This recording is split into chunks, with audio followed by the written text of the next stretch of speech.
Ladies and gentlemen, Nikolai. All I can say, man, is you tried, but it just wasn't enough, man. And I respect that. We'll see you back in 30 seconds. Ladies and gentlemen, I'd like to welcome you to the scoreboard keepers. You're around here, we don't keep receipts. We keep the score. So if you want to get on the board, make your point. If it makes sense, we'll add it to the board. If it don't, we won't.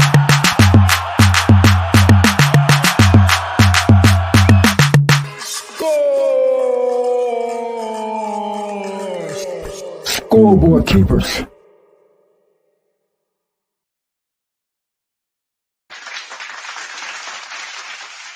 Ladies and gentlemen, welcome back to another episode of Scoreboard Keepers. I'm your host, the Ref.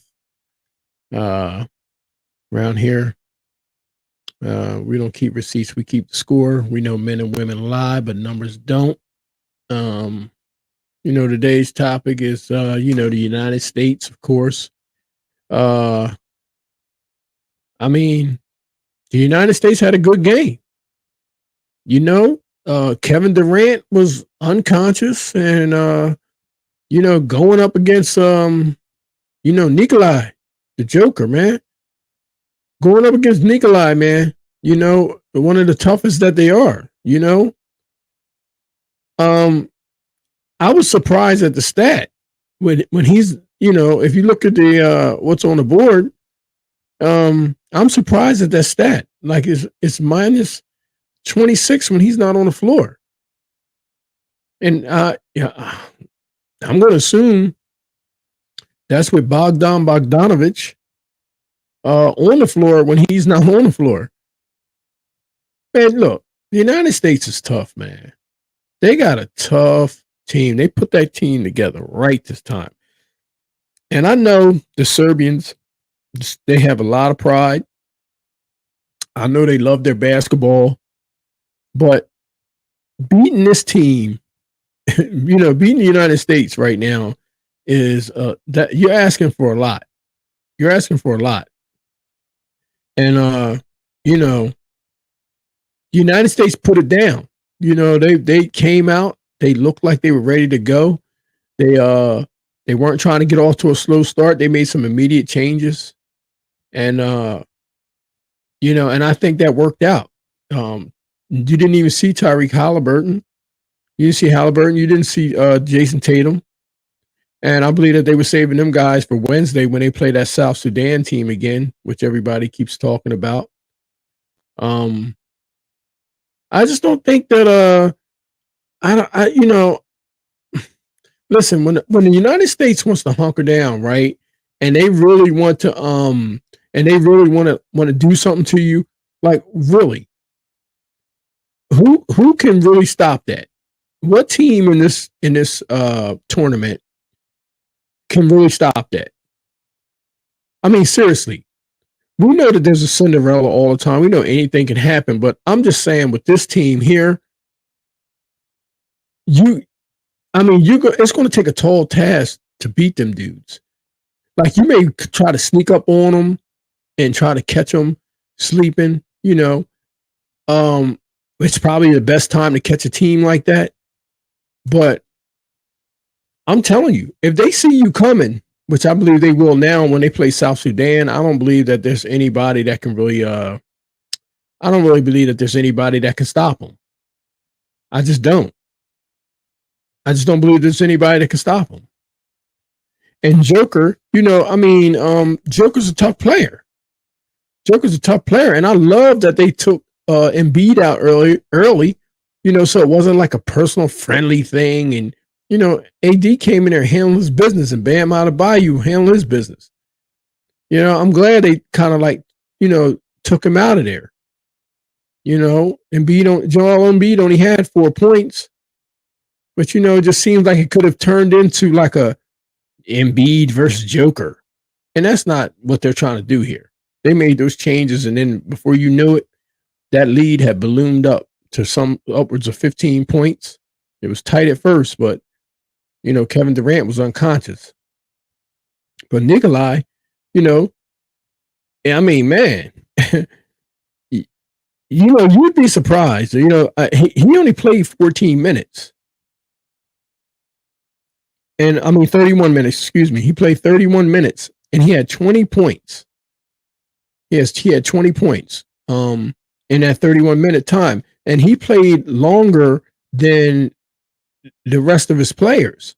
So, if he played 31 minutes and Bogdan Bogdanovic played 28 minutes, it wasn't much time that those two were like off of the floor at the same time. They pretty much have like almost the same amount of minutes together. So I don't know where that lead just ballooned up to where it got to, and why it just and why that stat is the way it is when it's minus not 26 when he's not on the floor. Not unless the coach is taking both of them out at the same time, And then you got Philip Petrozev, but he was the one that that came up short because he only had 4 points himself. He played 21 minutes, but you know when you look at the Joker's stats, you know what I'm saying? When you look at his stats, he was in there for for a healthy amount of time. For a healthy amount of time. And I mean, it's, I don't see what else he could have did. He had 5 boards, he had 8 assists, and he had 4 steals. That's pretty much the same amount of numbers he put up in the NBA.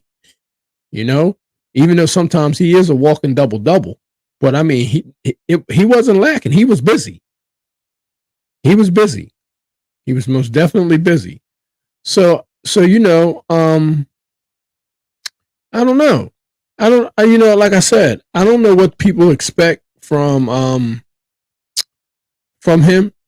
I don't know what he could have done to actually possibly change the outcome of this game. I just don't, I don't know.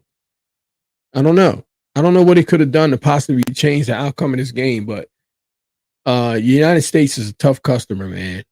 You got Anthony Edwards.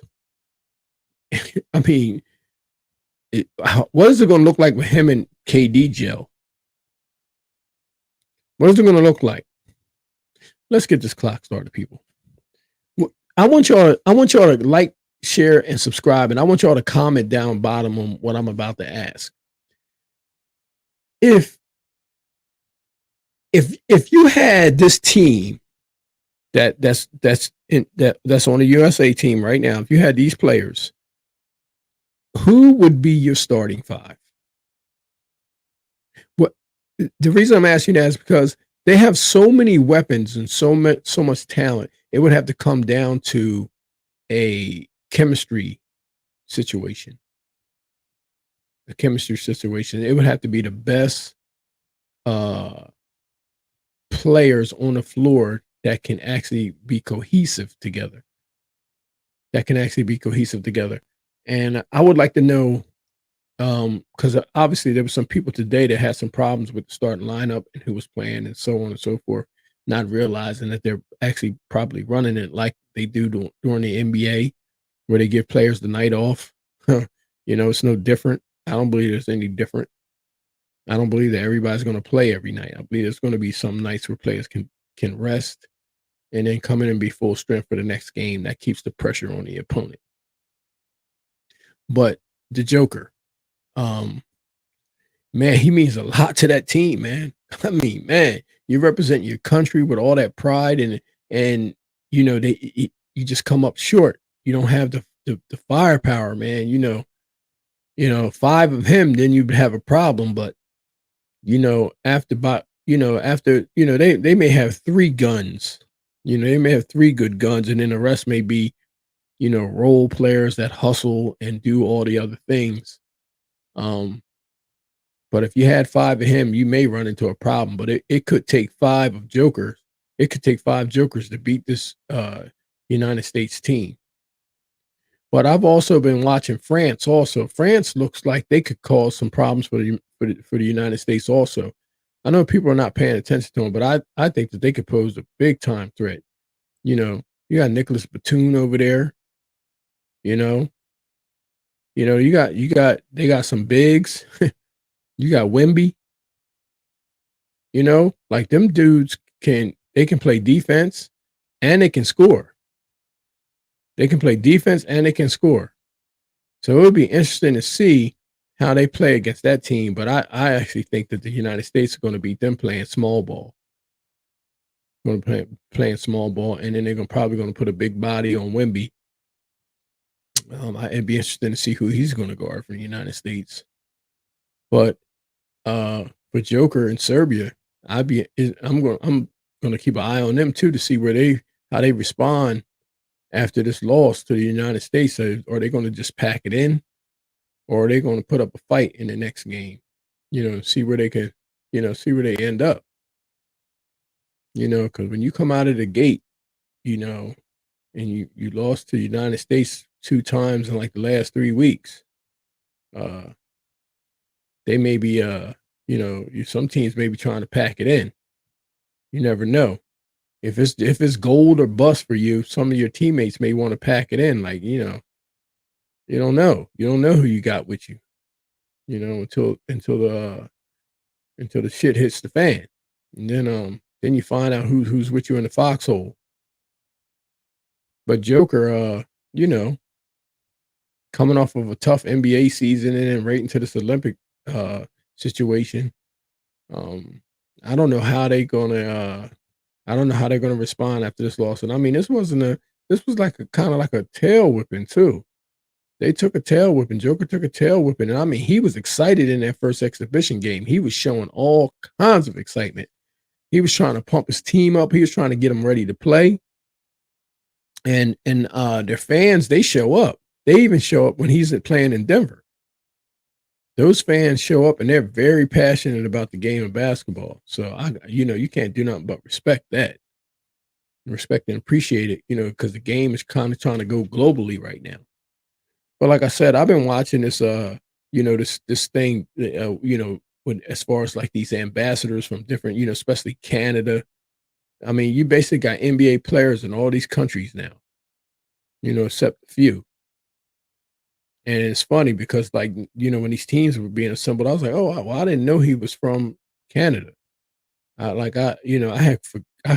completely forgot that RJ Barrett was from Canada. I don't know why or how. I just thought he was from, I thought he was from the United States. I just assumed.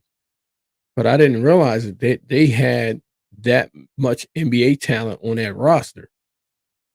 They got a lot of NBA talent on that roster. Shea Gilgeous-Alexander. And there's some ballers over there that at any given night, if you watch them in the NBA, they can get hot real fast. They can get hot real fast and give the United States some problems. But there's some more talented teams out there than Serbia, to be honest with you. To be completely honest with you, if I had to rank them, I would have South Sudan in front of Serbia. I would have Canada in front of Serbia. I would have. I'm a little hesitant on taking Brazil. I'm a little hesitant on taking Puerto Rico, and I'm a little hesitant on taking